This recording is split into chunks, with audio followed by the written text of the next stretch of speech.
페이스북이 $600에 근접하며 사상 최고가를 경신했다.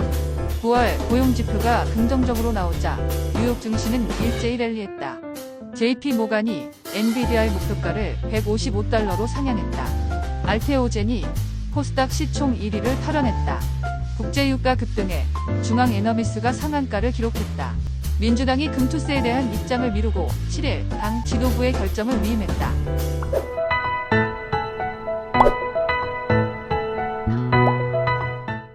10월 7일 월요일 출근길 주식 시황입니다.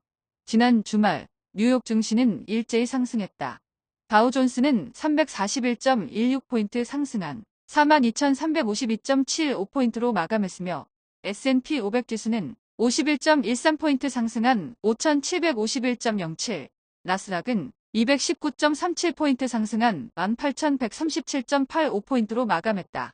9월 고용지표가 긍정적으로 나오고 조 바이든 대통령이 이스라엘의 이란 유전 공습에 대해 동조하지 않는 발언을 하면서 뉴욕 증시는 일제히 상승했는데 기술주와 대형은행주들이 강세를 보였다.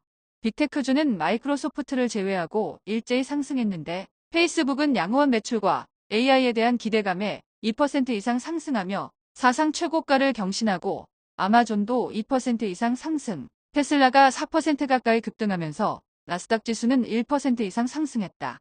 JP모간이 엔비디아의 목표가를 $155로 상향하면서 엔비디아가 장중 $125를 돌파하고 AMD는 5% 가까이 급등, 브로드컴도 3% 가까이 상승하면서 필라델피아 반도체 지수는 1.5%가량 상승했다.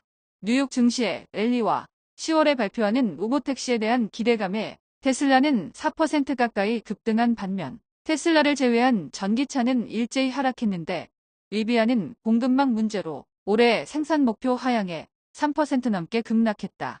9월 고용지표가 긍정적으로 나오면서 연내 추가적인 금리 인하 가능성이 높아지면서 대형은행주들도 일제히 상승했는데 JP모간, 웰스파고, 모건스탠리는 3%대로 급등하고 뱅크 오브 아메리카와 시티뱅크는 2%대로 상승했다.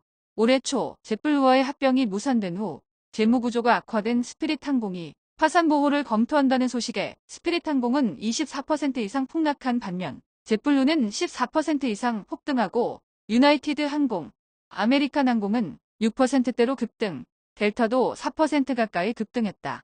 10년 만기 국채 수익률은 3.981%로 급등했고 2년 만기 국채 수익률도 3.932%로 급등했다.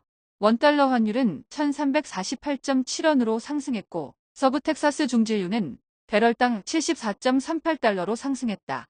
비트코인은 62,000달러대 초반으로 상승했고 이더리움은 2,400달러 초반대로 상승했다. 지난 금요일 국내 증시는 일제히 상승했다. 코스피는 전일 대비 8.02포인트 상승한 2,569.71포인트로 마감했으며 코스닥은 6.85포인트 상승한 768.98포인트로 마감했다. 국내 증시는 중동발 위기에도 4일 만에 상승세로 돌아섰는데 코스피는 기관이 순매도에 나섰으나 외국인들이 순매수에 나서며 반등했고 코스닥도 기관과 외국인의 동반 순매수에 1% 가까이 상승했다. 삼성전자가 6만원대를 위협받는 와중에 하이닉스는 3% 가까이 급등하고 삼성바이오로직스도 2% 넘게 상승. 유한양행은 외국인의 대량 순매수에 장중 15만원을 돌파하며 6% 가까이 상승하면서 코스피 지수는 소폭 상승세로 마감했다. 에코프로와 에코프로비엠이 3% 넘게 하락했지만 알테오젠이 6% 가까이 급등하며 코스닥 시가총액 1위를 탈환하고 엔캠도 6% 가까이 급등. 리가캠바이오는 증권사의 긍정적인 리포트에 신고가를 찍으며 9% 넘게 폭등세를 보이며 코스닥 지수는 1% 가까이 상승했다. 방산주는 일제히 상승한 가운데 인적 분할 후 재상장한 한화에어로스페이스는 장중 10%를 돌파하며 사상 최고가를 경신했고 풍선도 외국인의 대량 순매수에 6% 가까이 급등했다.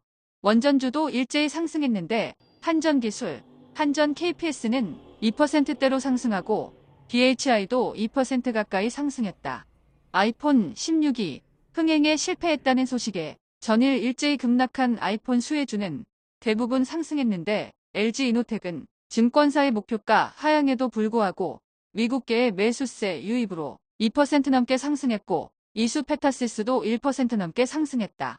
중동의 긴장감 고조에 국제유가가 요동치면서 석유 관련주들도 일제히 랠리했는데 중앙에너비스는 상한가를 기록하고 흥구석유도 16% 이상 폭등, 한국석유도 11% 이상 폭등하고 위창석유도 7% 이상 급등했다.